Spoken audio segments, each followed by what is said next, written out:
This is the primal scream of a dying regime. Pray for our enemies, because we're going medieval on these people.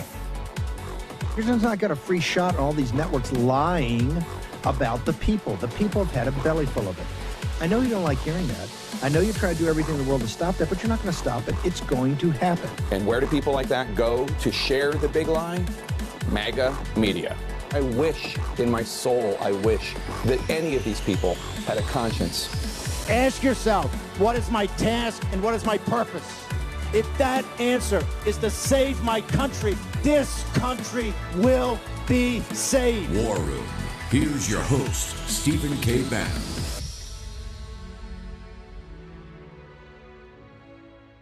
It's Friday, 7 August, year of our Lord 2026. We continue on with our interviews, or really conversations, not even interviews, conversations with those individuals kind of leading the race to win this primary for the governorship of the free state of Florida and to follow Governor DeSantis. James Fishback joins us. James has been on the show, many times. In fact, Fishback, I got a question. How we've had you on and you've done some of the most sophisticated breakdown of, in fact, I still love your thing about why the Fed has always got the interest rates wrong. You go through all the detail and mechanics of that.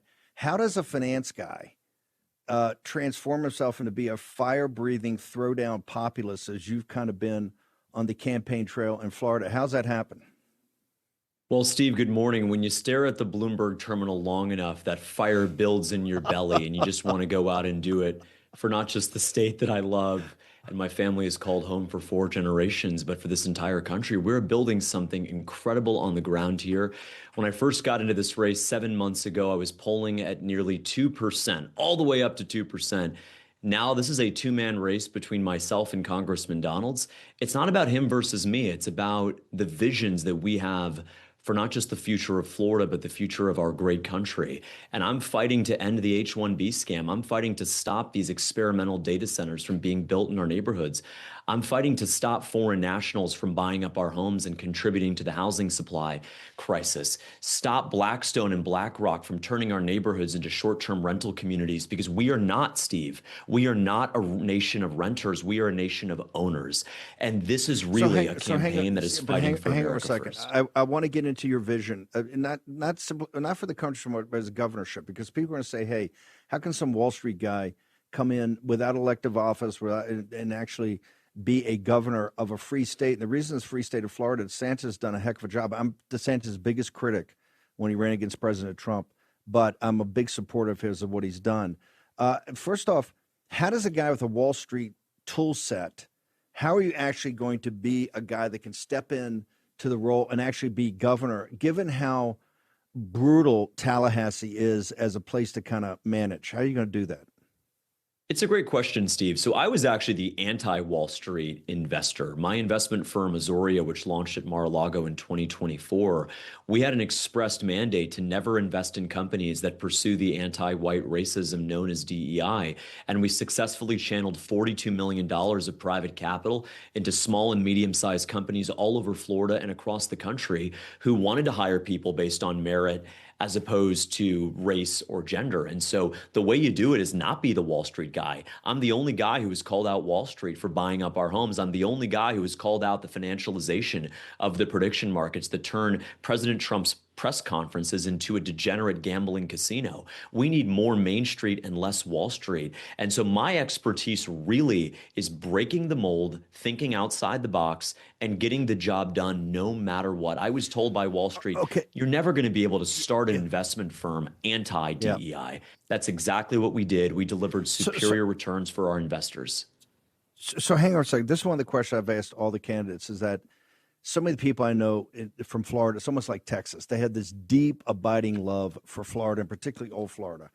They're there for a reason of help support this state. Now, tons of people are moving all over the country, given the job that Governor DeSantis and others have done down to the free state. But you know Wall Street, and you know how it transforms things. I mean, Ken Griffin, all these guys are heading to South Florida. What are you going to do as governor to make sure that we still got the Florida that Floridians love, and it's not taken over by tech bros, these oligarchs? It's not taken over by the lords of easy money that are pouring in every single day into South Florida, sir? The way you stop it is by remembering what Florida is about. I respect some of these Wall Street guys, but Florida is not intending to be a Wall Street. I haven't met a single Floridian from Pensacola to Jacksonville who has stopped me, Steve, and said, please, what is your plan to bring more hedge funds and private equity firms to Florida? We don't want that. What we want is young men to be able to find a woman, marry her, and buy a home before the age of 30. We want couples to be able to raise their family on a single income if they so choose. And we want our parents and grandparents to be able to retire comfortably. So how do you stand up to them? You tell them the truth. We are glad that you are here, but with all due respect, don't transform our state into the place that you fled. And I'm not just talking about Democrat crime, and I'm not just talking about radical teachers unions. I'm talking about the financialization that is destroying our country and upending the fabric of our society. My view is clear. The future of Florida is not being New York or California or Illinois. In fact, the future of Florida is not in the future. The future of Florida is in our past. In the 90s, it was easier to do almost anything in our state. We have to get back to that, and we're not going to be able to do that unless we stop data centers, stop the overdevelopment, end the H-1B scam, prevent private equity from buying homes, and never let foreign nationals buy up our properties in Florida, because that's only going to make it harder for cops, firefighters, teachers, and small business owners to buy a place of their own and start a family. Okay. I'm going to play a clip in a second about some Harry Enton and the CNN guys have some, I think, very shocking and alarming news about the MAGA movement. They've been polling about blue-collar and non-college graduates dropping away. But I want to go back to the office you're actually running for. A Governor Fishback, walk me through the policies, particularly for young people. You have obviously galvanized young voters down in Florida. We follow very closely all the things you're doing at these town halls. It's pretty impressive. For them, as Governor Fishback, walk me through the policies, because Tallahassee's a tough place, and the real estate interests and the special interests have had a big say-so in how Florida has developed, right? What is Governor Fishback going to do specifically to have the backs of these young people? You talk about, hey, I'm going to make sure you get a home, make sure you can have a family, make sure the family formation's around. How's Governor Fishback going to do that? That's a great question. First, quite literally, everything is unaffordable if you don't have a job. And so I met a student from Florida State University in Tallahassee a couple months ago, 4.0 GPA, top of his class, computer science major, didn't study gender studies. And then he went on to apply for 100 different positions at a company. And out of respect, Steve, I won't name the company, but it was Amazon. And Amazon came back to him and said, we are not hiring right now. We're only hiring H-1Bs instead. I would apply a dynamic fine on any of the 1,900 companies in Florida that are firing or refusing to hire Floridians and replacing them with cheap foreign labor from India or Pakistan. You cannot put foreigners at the front of the line while qualified Floridians struggle to get work. The H-1B program, yes, is a federal issue, but that doesn't prevent a governor, the state, from stepping in and trying to stop it. And what I propose is that companies are doing this because they want to save money. Great. You want to save $20,000 hiring a guy from India? Congrats. You're going to pay a $20,000 annual fine to make up the difference and to eliminate the labor cost arbitrage, which in itself is what fuels this program. When you stop the cost savings, you protect Florida workers. That's the first thing we're going to do. Number two, how do we make it easier to buy a home? Now, here's the difference between me and my opponents. My opponents want to do affordable housing. The year is 2030. BlackRock owns everything. You own nothing, and you live in a Section 8 shed. That's what affordable housing is. I don't want you living in a 500 square foot shed with 30 people in your immediate vicinity. I want you to own a single family home, 3-bed, 2-bath, like my sister and I grew up in with our great parents down in South Florida. To do that, you have to make housing affordable. To do that, you have to stop Airbnb from buying up all these homes through their speculators. You have to stop Blackstone and BlackRock and Wall Street. And yes, you have to stop foreign nationals. If you got a guy from Brazil or Russia or Ukraine coming to Florida, as they often do, to buy up our homes for a vacation property or a tax haven or an investment, that takes the home off the market, contributes to a shortage, which is hurting teachers and cops and firefighters and young couples and everyone. There's two ways to address a shortage, Steve. One way is to build a bunch more supply, Section 8 style housing. That's what my opponents want to do.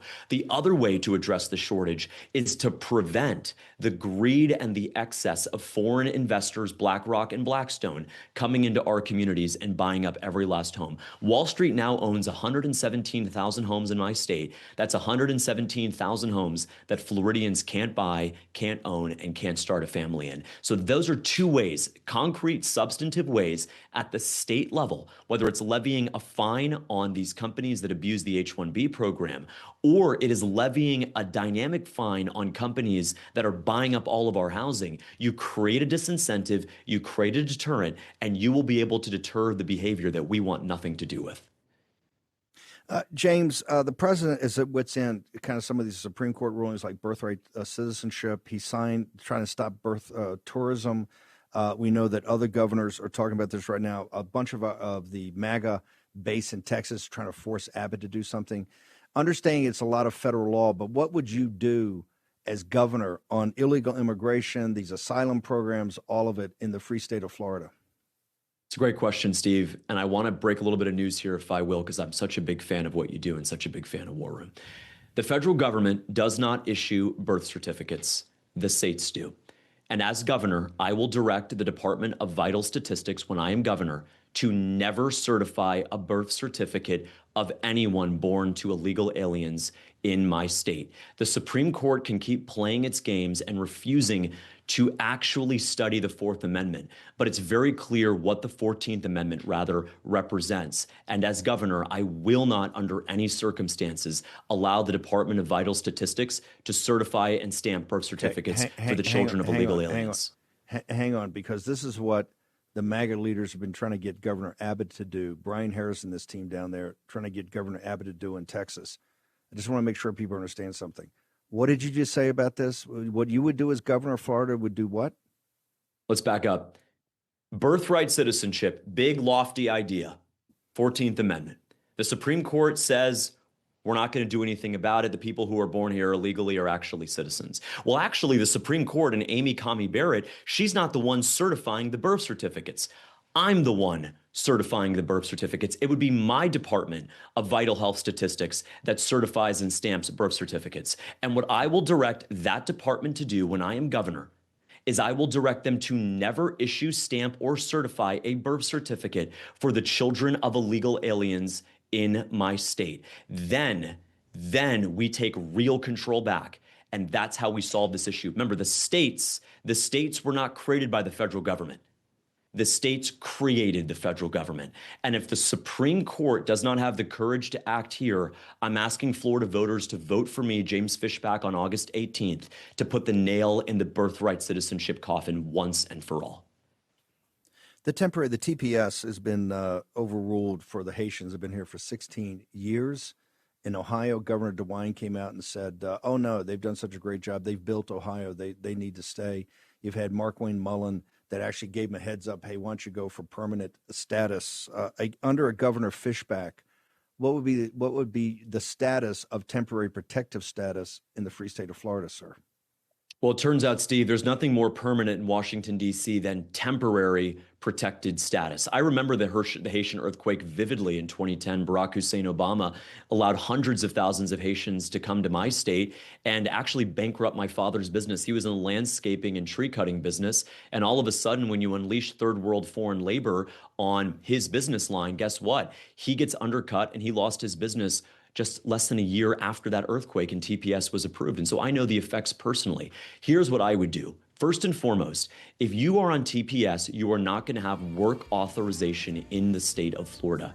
Any company in Florida that employs someone with TPS will not be able to do so because we are going to change the law and we are going to enforce the law that we now change. We cannot let you fire qualified citizens, employ cheap foreign labor, even if it's under the guise of a so-called legal TPS program, and displace so many hard workers and their families and their futures. And so guess what you'll find out, Steve, is that when you tell TPS and employers that they cannot work that they cannot be employed, that they cannot have access to work authorization, they then lose all the incentive to be here, and they will re-migrate back to Haiti. We are going to make sure of that.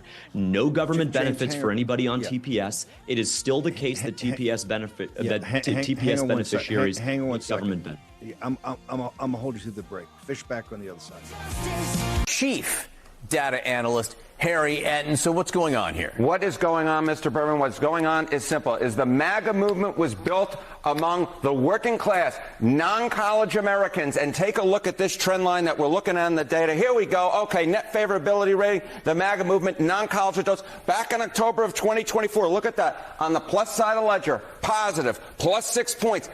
Down we go into the Atlantic Ocean now. Look at this movement. Now minus 22 points. That is a shift, Johnny B, of 28 points away from the MAGA movement, away with non-college Americans. So the bottom line is the group at which the Trump movement was built upon, they are shifting away and saying, we don't like MAGA anymore. Same question, same poll here. This is really interesting to see these numbers move like that. Yes, exactly right. It's the same question, same poll. All right. So how about what the same group is saying about Donald Trump specifically? Yeah, okay. So you know what? The idea being, okay, maybe they've soured on MAGA, but they haven't soured on MAGA, but maybe they haven't soured on me, Donald Trump might be saying.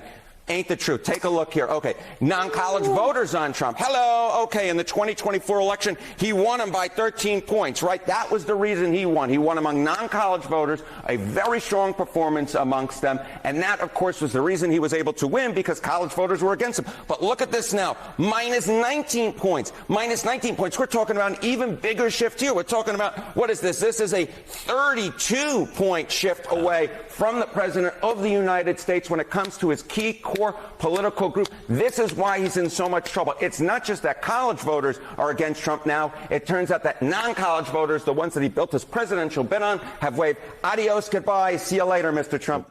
Let me have it. Okay, Fishback. I'm not looking for a theoretical answer to this, and I'm not looking for you to be a pundit. So I don't need advice to President Trump, and I don't want to talk about the nation overall.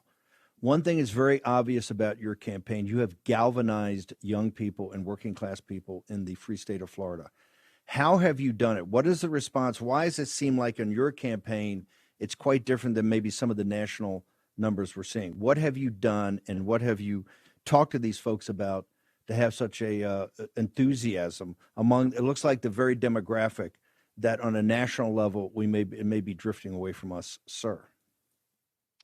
I've told them the truth that things are not getting better. It is getting harder to get a job, to buy a home, and to start a family. When my dad was growing up in South Florida in the 1960s, half of 30-year-old men were married and owned their home. Today, that's less than 15%. And so I haven't just addressed their issues. I've actually advanced a substantive plan to make homeownership more accessible, to protect American jobs right here in Florida. And I've also think that we've been very clever by how we've shown up. We've gone a Waffle House tour where we showed up and had 300 people at multiple Waffle Houses. I've done a state college tour. We went to Taco Bell. We've done late nights at diners, early sunrise events. Next week, Steve, I'll make history to be the first candidate in Florida to campaign for 24 hours straight from midnight to midnight, 12 different events all around the clock. And so 1, you got to hear them. 2, you got to have a plan for them. And 3, you have to actually show up. Not the Lincoln Day dinners, not the Madison Day dinners, but show up and meet them where they are. And that's what our campaign has done. The latest polls have us winning under 35 Republicans by north of 60 points, Steve. That is a third world dictator margin. Some would say that is Kim Jong unbelievable. James, Donalds is a sitting congressman. Renner has been the former Speaker of the House. Collins is the current Lieutenant Governor. You're a fire-breathing populist from Wall Street. Make the case for a couple of minutes as we close out with you. Why should people risk a vote that you can actually not just win an election, but actually govern the free state of Florida, sir? I respect my opponents. I won't come on here and slander them. I believe President Reagan's 11th commandment to never speak ill of your fellow Republican. Here's what I'll say. My opponents collectively have 34 years of political experience. If they had a plan to address the H-1B crisis, to bring down property taxes, to lower insurance, and to protect Florida, they would have done it already. They've been in office for 34 years. I, for the last decade, have been building a business, investing capital in businesses all over my state, and fighting for the values that we care about. You're right. I don't have any political experience, and I am proud of it. Neither did President Trump. Really, neither did Governor DeSantis. Neither did a guy by the name of Ronald Reagan. And sure as heck, neither did the 35-year-old named James Madison, the 28-year-old named Thomas Jefferson, and the 21-year-old named Alexander Hamilton. I believe that young men built this country and young men will save this country. I am the only candidate who has ever held town halls in all 67 of the Florida counties. I have shown up, I have taken tough questions, and most importantly, I don't believe in this era of trust me bro politics. I believe politicians in both parties. The Democrats, sure, but even the rhino neocon Republicans have lied to us. That's why I'm the only candidate in this race who signed a legally binding contract, Steve, that if I break a single one of my promises to Florida voters, I legally, irrevocably forfeit my run to re-election in 2030. You can see that full contract at fishbackcontract.com. And I'll leave you with this. I believe that to make good policy, you need to be able to hear directly from the voters. I'm asking any voter who is undecided, who has any questions for me, to personally email me at james@fishback2026.com. I've been working through hundreds of emails in just the last couple of days. I want to hear directly from Florida voters. What is the number one issue for you and your family? And I want to give you the opportunity to hear directly from me because I hope I can earn your vote in the Republican primary on August 18th. James, also social media. People want to find out where they go, where they see you, the 24 hours, where they go to get all the details. All the details, James Fishback, if you just search that on social media, you'll be able to find me. And we just started a new site this morning. It's called 67fishback.com, going off of course, the 6-7 mean and the fact that we do have 67 counties here in Florida. What I'm asking supporters of ours to do is to go to 67fishback.com, start a group chat with that website with your friends and family in Florida. Tell them where you're going to be early voting using the website. They can find out where to early vote. Early voting starts in Florida in all counties tomorrow. My wife has already early voted. We need everybody to hit the polls. We need this to be too big to rig. I would be honored to serve you, your family, and the state that we love by being our state's 47th governor. James Fishback, good on you, sir. Glad you could make it this morning. Thank you very much for being in the war room. Thank you, Steve. James Fishback. We had him on a bunch as a financier, and now he is a fire-breathing,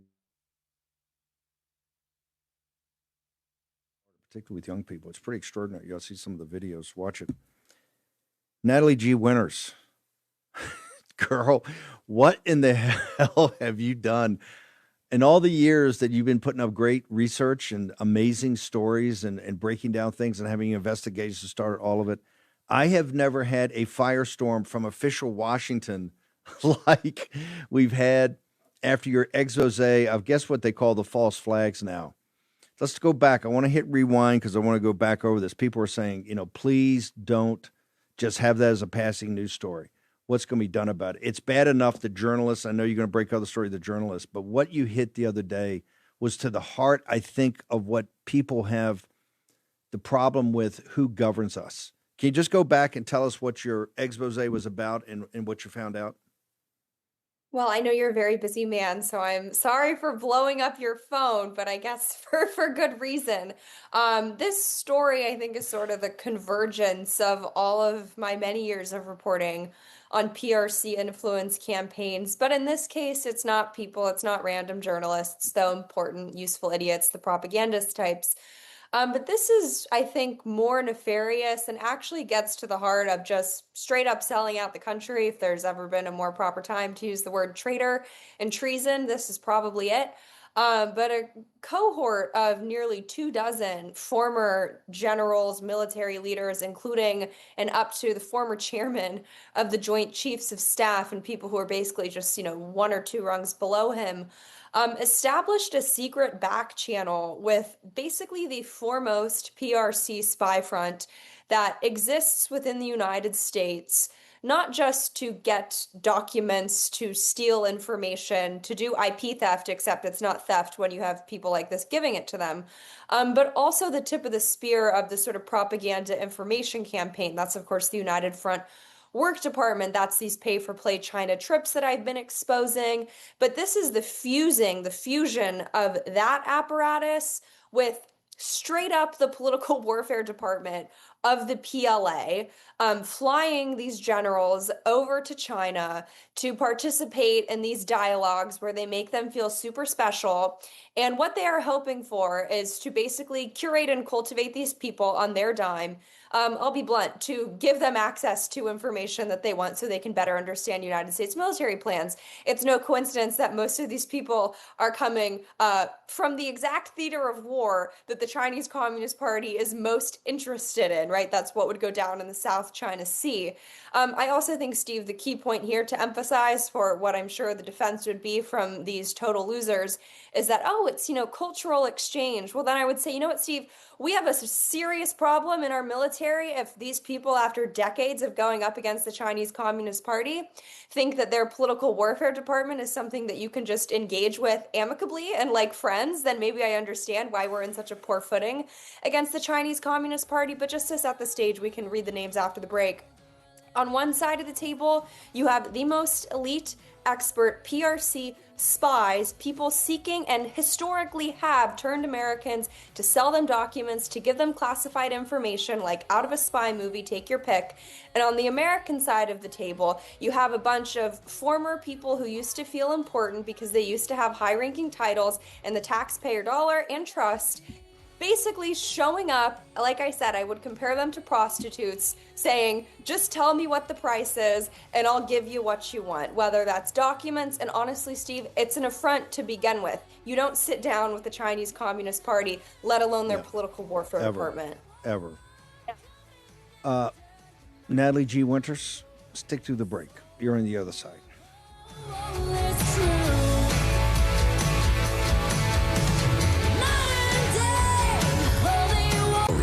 Here's your host, Stephen K. Bannon.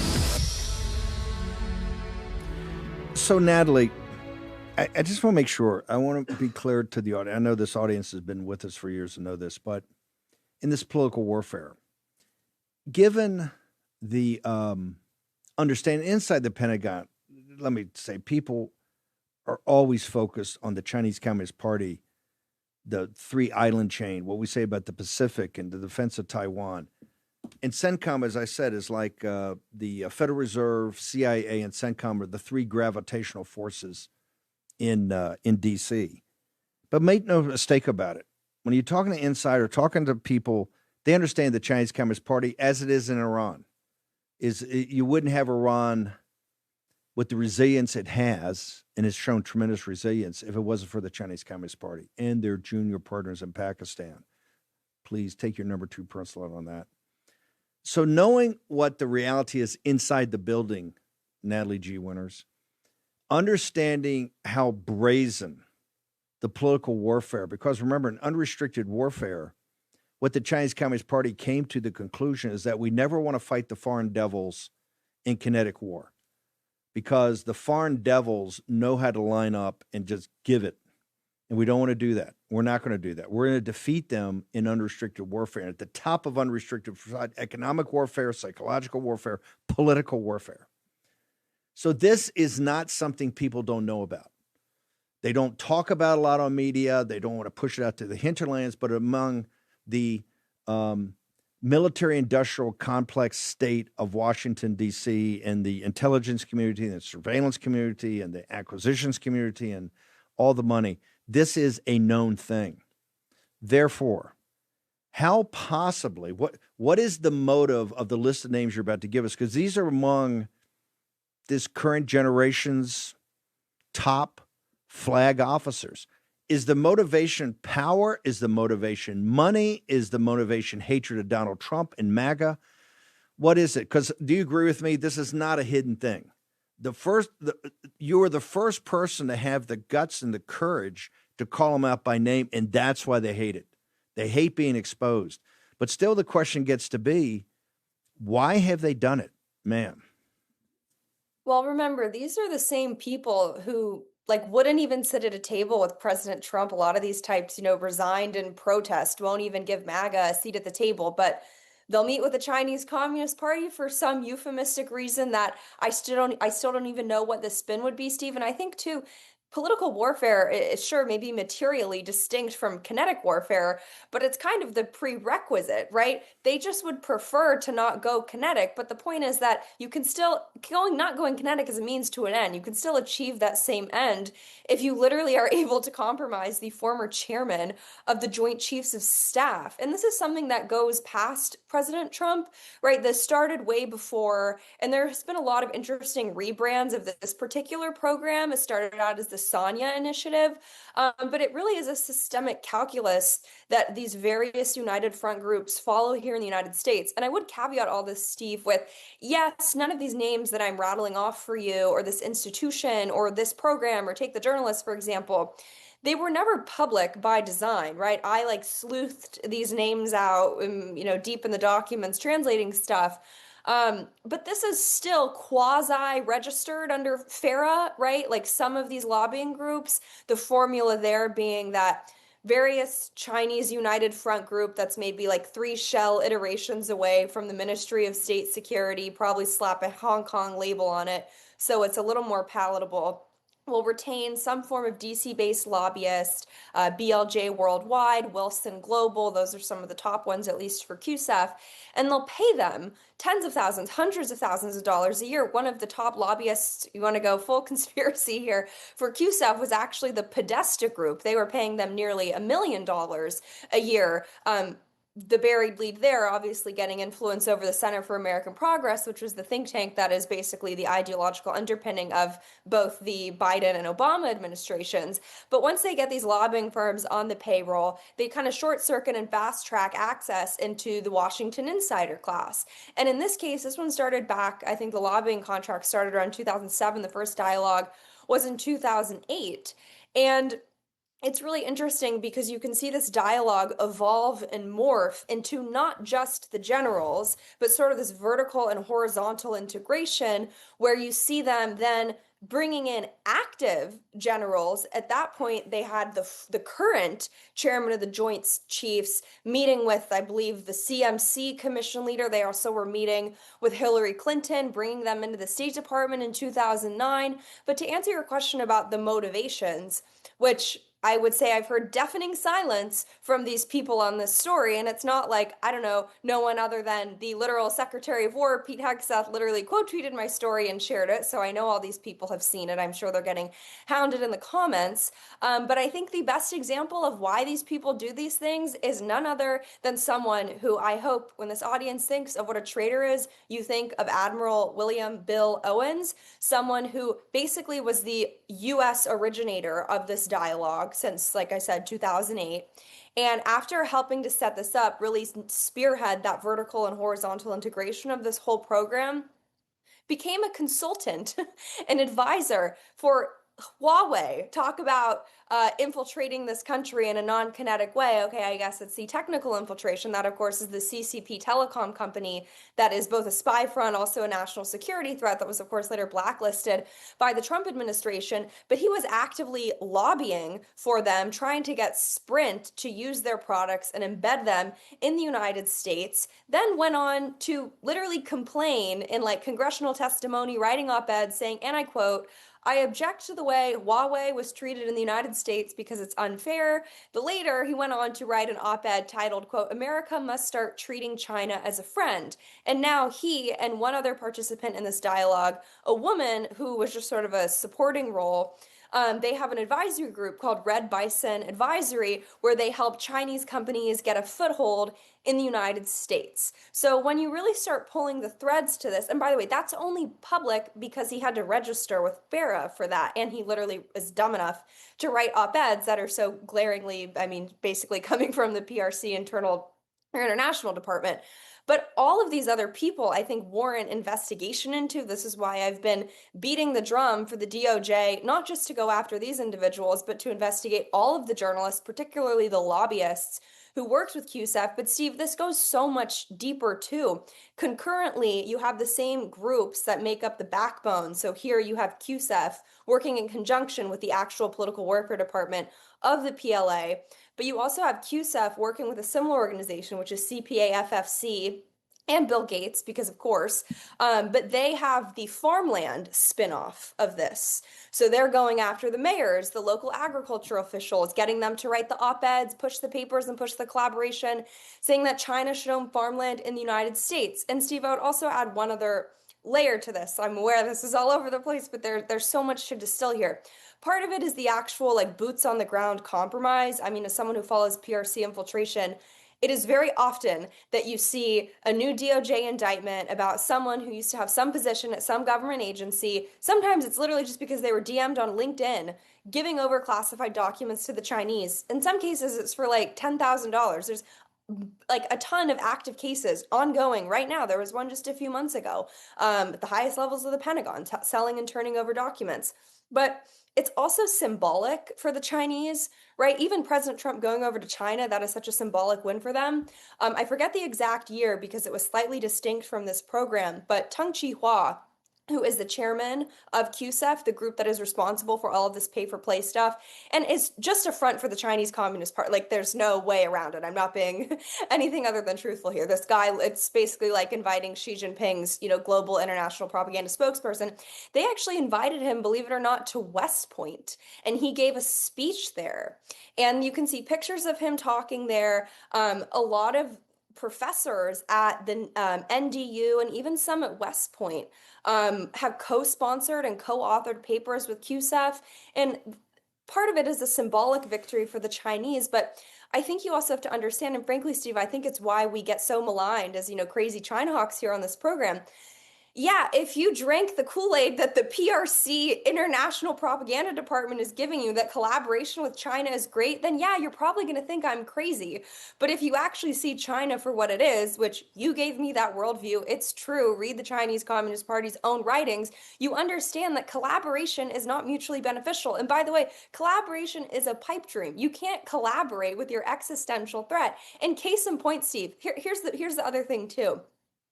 If you want to make the argument that dialogues like these are essential for preserving peace between the United States and China, look at the footing of the Chinese Communist Party right now. What was it? Just about a month ago, they're publishing their first white paper ever where they're literally declaring that they are in charge of the New World Order. Look at how aggressive they've become in Taiwan. Have you seen any of these generals, any of these people go on mainstream television, sign some letter saying, hey, maybe what the Chinese Communist Party is doing here because of this inside information that I have because I'm so close with them, maybe let's use that for good for the national security of the United States of America? No, they're buying their silence. That's the point. So there's so many layers to all of this. I would encourage the Pentagon to investigate these people. I'd encourage DOJ to look at what materials were handed over. I would truly bet my journalistic career that if you really go after these people, you will get a lot of indictments. Same with the journalists, though I don't know exactly what that charge would be. This is probably more clear espionage. I want everybody to go to the Substack, and over the week, we're having back next week to go through names. Why did the Secretary of War, given everything he's got going on, why did Pete Hegseth retweet? You couldn't have been more blistering in naming names. Why did Pete Hegseth, the Secretary of War, retweet your hit here on the show the other day and your Substack? I think this story confirms everything that this audience and this movement has known for a very long time.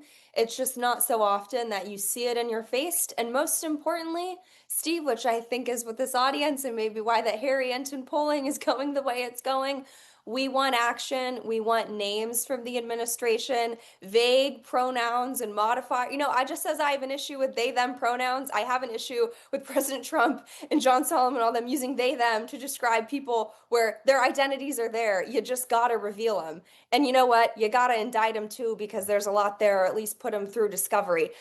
You can read this article. I found yet another pay-for-play junket, about 54 more names of journalists who are getting briefed by the CCP's International Propaganda Department, which you'll have to read. I will put it out on Monday if I'm still alive. But in the meantime, it really means a lot if you can subscribe. It's free. You can go to nataliegwinters.substack.com. I'm beating Hunter Biden on the charts of popular Substacks, and I would like to keep it that way. So if you can subscribe, it helps me with that crusade and to keep calling out these people. So thank you, Steve, for having me on. These people should be indicted at the very least. I want everybody, if we can put it, I want everybody, it's free, the Substack. And there's not a better investigative reporter in all the country. And this latest one, the journalists are bad enough, but we've understood that they're the enemy of the people. What is shocking is that some of the highest levels of the uniformed services, people we never thought would turn their back on the country, are actually in business with the Chinese Communist Party. Natalie G. Winters, it took you to do it. Thank you very much, ma'am. Thank you. I'm trying to get Captain Fennell. Captain Fennell, he and Brad Thayer wrote a book a couple of years ago. There was an indictment. You know, Frank Gaffney wrote the book, The Indictment. Then they came out about how the elites in this country had turned on the people about the Chinese Communist Party. It is the existential threat that faces us on one level. The other is artificial intelligence. Much of the Saturday show is going to be on AI, hurtling towards the singularity, all of it. Okay, go subscribe to Natalie's Substack now. It's totally free. Short commercial break. Back to the war in a moment. Let's take down the CCP. Here's your host, Stephen K. Bannon. Philip Patrick's going to join us tomorrow. We're going to break down all the data, employment data, and the wage data because we need to get into it. We're going to get into that tomorrow. Make sure you go to birchgold.com/Bannon, End of the Dollar Empire. Put your name on the list if you want to order the hard copy. I know a lot of people love it. There's 7 free installments here in the hard copy. We've got a new 8th up on the site and a 9th that's shortly going to come. Hopefully this weekend I'll be able to get it all together. But check it out, Philip Patrick and team. You get access to talk to Philip Patrick and team now in a time of turbulence, particularly with equity markets, bond markets all over the map. Find out about gold and its relation to fiat currency. That would be the good old United States dollar. Talk to Philip Patrick and his team and all about all the tax-deferred ways that you can invest in gold. But make sure you understand it. Immerse yourself. It's totally free, no obligation, as always. Also, HomeTitleLock.com. We're going to spend a lot of time tomorrow on artificial intelligence to make sure you really understand what happened in this containment situation, what it means when Axios has a story about reaching the singularity, what it means about these professors in Stanford. I think it's 16 viruses not known to man. Hello. Now that you got AI and cyber, more than ever, you have to make sure your castle is protected. HomeTitleLock.com, promo code Steve, or HomeTitleLock.com/Steve. It's easy. Go find out. Talk to Natalie Dominguez's team. They give you a no obligation, totally free 2-week, $1 million triple lock protection. You find out everything about it, about why for pennies a day you can protect, 80% of your net worth, 90% of your net worth. So go check it out today. Eric Metaxas, the book is Revolution, another week on the New York Times bestseller list. Why are people drawn to this book, sir? Well, it's funny because I didn't know you were going to ask me that question, but I have an answer for that. I think, Steve, this has happened to me many times in my career, right? I write something and I'm kind of naive. I just think, I just want to tell the truth and tell the true story. But what I don't realize in the course of doing that, it happened with my Bonhoeffer book, and it's happened with this book on the American Revolution. What I don't realize in telling the true story is that there has been a universe telling a different story, a whole world making money off of a different version. They've been pushing that for decades and getting away with it for decades. And then I kind of stumble into it like, the boy in the fairy tale, the emperor has no clothes. And I say, hey, the emperor, he's not wearing anything. And everybody wants to blow my brains out. And I think that that's what happened with the Bonhoeffer book. And it's what happened with the book on the Revolution. There has been an industry, a secular industry, mostly the academy and not just universities, but also the media, that they have put forward a lie. They've put forward a secular view of reality. They say, okay, God doesn't exist. And so, life evolves out of nothing by accident. You don't need a God to create life. You're not made in the image of God. Forget about God. We're just going to pretend that God doesn't exist. And we're going to create this reality that every good thing that you like can come without God, including liberty, the United States of America, our founding, the idea of self-government. All that stuff just happens. You get it from French atheist philosophy. You don't need God. Well, that's not true. And when I said I want to write a book on the American Revolution, I wasn't setting out to write a book about God and the founding. I wanted to just, as you know, because you read the book, just tell the story, the beautiful stories of the larger epic story of the birth of America. And in the course of doing my research, I was over and over and over astonished at the centrality, not just of God, but of people consciously, explicitly trying to do the will of God, trying to create a government that really is a biblical form of government. How does that work? Well, it's like going back to the Sinai covenant. We come out from under Pharaoh and out of Egypt, and we look directly to God as our king. All of that stuff amazed me. And so my book, as you know, is not about that, but it's all through the stories. If you read the stories accurately and you don't hide this kind of stuff like PBS and Ken Burns hides it, and like a lot of these academics hide it, it's everywhere. And I think for about 200 years, most Americans knew this. They knew that the Great Awakening led to, preparing the ground for people to govern themselves, prepared the ground for the Declaration of Independence. People knew this for about 200 years, but in our lifetime, people have been secularizing everything, have been just trying to shove it away. And I kind of stumbled into that. And so I think there's a lot of anger on the left. I'm guessing this is why Barnes and Noble will not put these books in the front of the stores or hiding them in the religion section or something like that. This is not a religion book. It's an American history book.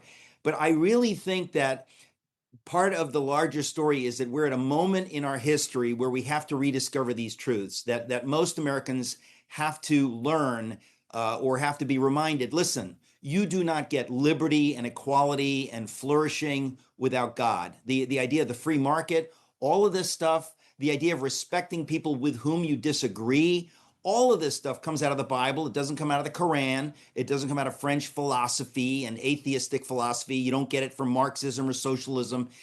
And I think that, that is honestly, in this day and age, this is big news. It didn't used to be big news. We put in God we trust on our coinage under Eisenhower. Yeah. Most of America still got this memo, but something happened, as we know, from the 60s and onward, where we tried to shove God out and tradition and all these values just got pushed away. So suddenly it becomes big news. We got about 45 seconds. Where do they get the book, and where do they find out where you're next so they can meet you in person and answer you a few questions? Well, if my flight takes off, I'll be in Myrtle Beach, South Carolina tomorrow and on Sunday. I would order the book from Amazon at this point. The price is pretty low, and you can get it tomorrow, or you can start reading the Kindle version today. But usually Amazon is the best. My website is ericmetaxas.com. I ask people to sign up because we've got all kinds of updates, ericmetaxas.com. And obviously I'm on Instagram and on X. And I hope people will order the book and start reading it as soon as possible, because we're way behind in terms of knowing what we need to know to save the republic. Amen. Metaxas, we're going to see you tomorrow. Good trip to South Carolina. Myrtle Beach doesn't get any better than that. Nothing but patriots. Eric Metaxas, the book is Revolution. Buy it. Buy it for a young person. Buy it for somebody that says, hey, I don't understand why you're MAGA. I don't understand why you listen to War Room. Get them Revolution. They won't put it down. Charlie Kirk, next. Posted, we're back at 5. The show is already packed. See us back here at 5 p.m. Eastern Daylight Time. Today, you'll be back in the War Room.